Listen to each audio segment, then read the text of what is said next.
Hello, Jasmine. Hello, Jasmine. Hello.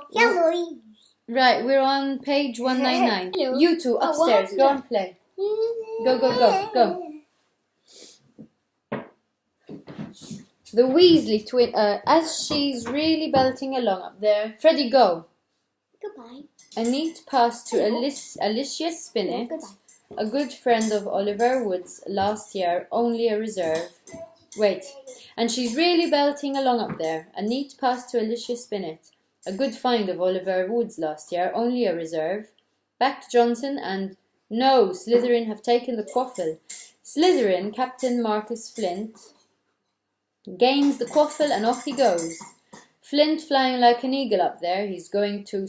No! Stopped by an excellent move by Gryffindor keeper Wood. And Gryffindor take the quaffle. That's Chaser Katie Bell of Gryffindor there. Nice dive around the Flint. Off up the field and... Ouch, that must have hurt. Hit in the back of the head by a bludger. Quaffle taken by Slytherin. That's Adrian Pusey speeding off towards the goalposts. But he's blocked by a second bludger. Sent his way by Fred or George Weasley. Can't tell which. Nice play by the Gryffindor beater anyway. And Johnson back in possession of the quaffle. A clear field ahead and off she goes. She's really flying. Dodges a speeding bludger, the goalposts ahead. Come on now, Angelina. Keeper Bletchley dives, misses. Gryffindor score! Gryffindor cheers filled the cold air with howls and moans from the Slytherin. Budge up there, move along. Hagrid! Ron and Hermione squeezed together to give Hagrid enough space to join them. Been watching from my hut, said Hagrid, patting a large pair of binoculars round his neck. But it isn't the same as being in the crowd. No sign of the snitch yet, eh? Nope, said Ron. Harry hasn't much to do yet. Kept out of trouble, though, that's something, said Hagrid, raising his binoculars and peering skyward at the speck that was Harry. Way up above them, Harry was gliding over the game, squinting about for some sign of the snitch. This was part of his and Wood's game plan. Keep out of the way until you catch sight of the snitch, Wood had said. We don't want you attacked before you have to be. When Angelina had scored, Harry had done a couple of loop-the-loops to let out his feelings. Now he was back to staring around for the snitch. Once he caught sight of a flash of gold, but it was just a reflection from one of the Weasleys' wristwatches, and once a bludger decided to come pelting his way, more like a cannonball than anything, but Harry dodged it, and Fred Weasley came chasing after it. All right there, Harry, he had time to yell, as he beat the bludger furiously towards Marcus Flint. Slytherin in procession, Lee Jordan was saying. Chaser Pusey ducks 2 bludgers, 2 Weasleys and Chaser Bell, and speeds towards the wait a moment. Was that the snitch? A murmur ran through the crowd as Adrian Pusey dropped the quaffle, too busy looking over his shoulder at the flash of gold that had passed his left ear. Harry saw it. In a great rush of excitement, he dived downwards after the streak of gold. Slytherin seeker Terence Higgs had seen it too. Neck and neck they hurtled towards the snitch. All the chasers seemed to have forgotten what they were supposed to be doing as they hung in mid-air to watch. Harry was faster than Higgs. He could see the little round ball, wings fluttering, darting up ahead. He put on an extra spurt of speed. Wham! A roar of rage echoed from the Gryffindors below. Marcus Flint had blocked Harry on purpose, and Harry's broom span off course. Harry holding on for dear life. Foul! Screamed the Gryffindors. Madame Hooch spoke angrily to Flint and then ordered a free shot at the goalpost for Gryffindor. But in all the confusion, of course, the golden snitch had disappeared from sight again. Down in the stands, Dean Thomas was yelling, "Send him off, ref! Red card!" "This isn't football, Dean," Ron reminded him. "You can't send people off in Quidditch, and what's a red card?" But Hagrid was on Dean's side. They ought to change the rules. Flint could have knocked Harry out of the air. Lee Jordan was finding it difficult not to take sides, so after that obvious and disgusting bit of cheating, "Jordan!" growled Professor McGonagall. "I mean after that open and revolting foul.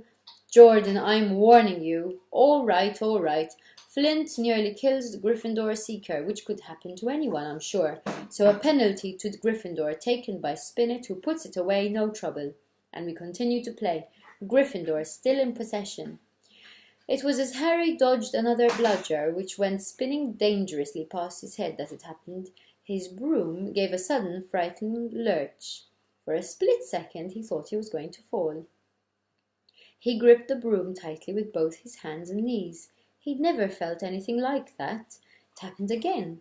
It was as though the broom was trying to buck him off. But Nimbus 2000s did not suddenly decide to buck their riders off. Harry tried to turn back towards the Gryffindor goalposts. He had half a mind to ask Wood to call time out. And then he realized that his broom was completely out of his control. He couldn't turn it.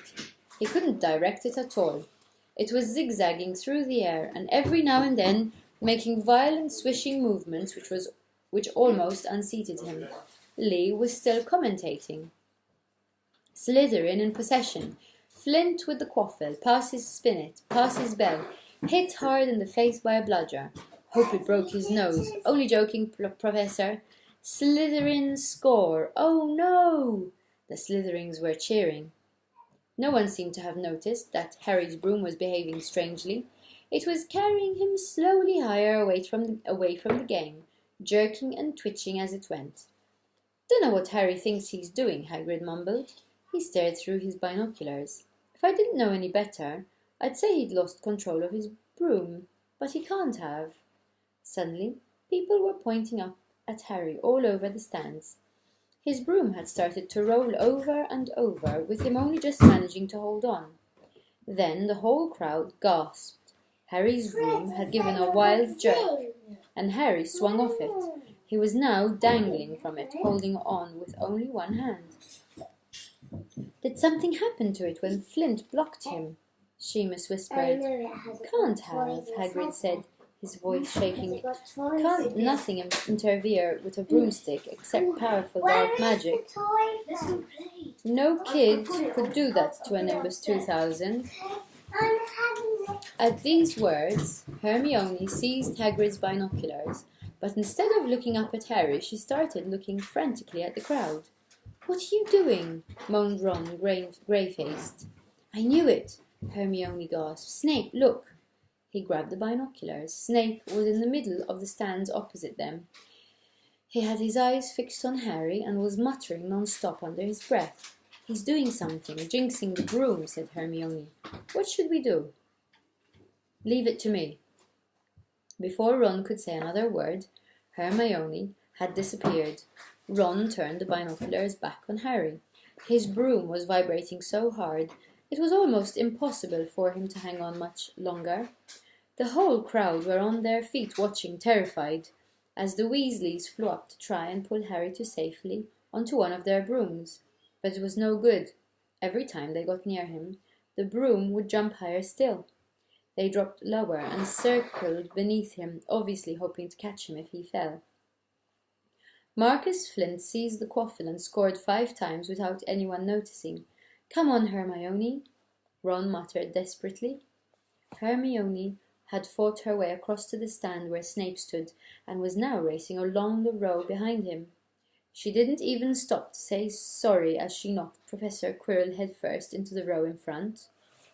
Reaching Snape, she crouched down, pulled out her wand and whispered a few well-chosen words. Bright blue flames shot from her wand onto the hem of Snape's robes. It took perhaps 30 seconds for Snape to realize that he was on fire. A sudden yelp told her she had done her job. Scooping the fire off him into a little jar in her pocket, she scrambled back along the row. Snape would never know what had happened. It was enough. Up in the air, Harry was suddenly able to clamber back onto his broom. "Neville, you can look," Ron said. Neville had been sobbing into Hagrid's jacket for the last 5 minutes. Harry was speeding towards the ground when the crowd saw him clap his hand to his mouth, as though he was about to be sick. He hit the pitch on all 4s, coughed, and something gold fell into his hand. "I've got the snitch," he shouted, waving it above his head, and the game ended in complete confusion. "He didn't catch it, he nearly swallowed it," Flint was still howling 20 minutes later, but it made no difference. Harry hadn't broken any rules, and Lee Jordan was still happily shouting the result. Gryffindor had won by 170 points to 60. Harry heard none of this, though. He was being made a cup of strong tea back in Hagrid's hut with Ron and Hermione. It was Snape, Ron was explaining. Hermione and I saw him. He was cursing your broomstick, muttering he wouldn't take his eyes off you. Rubbish, said Hagrid, who hadn't heard a word of what had gone on next to him in the stands. Why would Snape do something like that? Harry, Ron and Hermione looked at each other, wondering what to tell him. Harry decided on the truth. I found out something about him, he told Hagrid. He tried to get past that three-headed dog at Halloween. It bit him. We think he was trying to steal whatever it's guarding. Hagrid dropped the teapot. How do you know about Fluffy? He said. Fluffy? Yeah, he's mine. Bought him off a Greek chappie I met in the pub last year. I lent him to Dumbledore to guard the... Yes, said Harry eagerly. Now don't ask me any more, said Hagrid gruffly. That's top secret, that is. But Snape's trying to steal it. Rubbish, said Hagrid again. Snape's a Hogwarts teacher. He'd do nothing of the sort. So why did he just try and kill Harry? Cried Hermione. The afternoon's events certainly seemed to have changed her mind about Snape. I know a jinx when I see one, Hagrid. I've read all about them. You've got to keep eye contact. And Snape wasn't blinking at all. I saw him. I'm telling you, you're wrong, said Hagrid hotly. I don't know why Harry's broom acted like that, but Snape wouldn't try and kill a student. Now, listen to me, all three of you. You're meddling in things that don't concern you. It's dangerous. You forget that dog, and forget what it's guarding. That's between Professor Dumbledore and Nicholas Flamel. Aha, said Harry. So there's someone called Nicholas Flamel involved, is there? Hagrid looked furious with himself. Chapter 12. The Mirror of Erised. Christmas was coming. One morning in mid-December, Hogwarts woke to find itself covered in several feet of snow. The lake froze solid, and the Weasley twins were punished for bewitching several snowballs so that they followed Quirrell around, bouncing off the back of his turban. The few owls that managed to battle their way back through the stormy sky to deliver a post had to be nursed back to health by Hagrid before they could fly off again.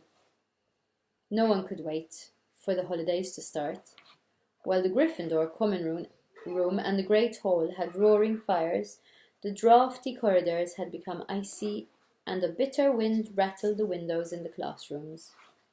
Worst of all were Professor Snape's classes down in the dungeons, where their breath rose in a mist before them, and they kept as close as possible to their hot cauldrons. I do feel so sorry, said Draco Malfoy, one potions class, for all those people who have to stay at Hogwarts for Christmas because they're not wanted at home. He was looking over at Harry as he spoke. Crabbe and Goyle chuckled. Harry, who was measuring out powdered spine of lionfish, ignored them. Malfoy had been even more unpleasant than usual since the Quidditch match, disgusted that Slytherin had lost. He had tried to get everyone laughing at how a wide-mouthed tree frog would be replacing Harry as Seeker next. Then he realized that nobody found this funny, because they were all so impressed at the way Harry had managed to stay on his bucking broomstick. So Malfoy, jealous and angry, had gone back to taunting Harry about having no proper family. And that's where we're going to stop today. Bye!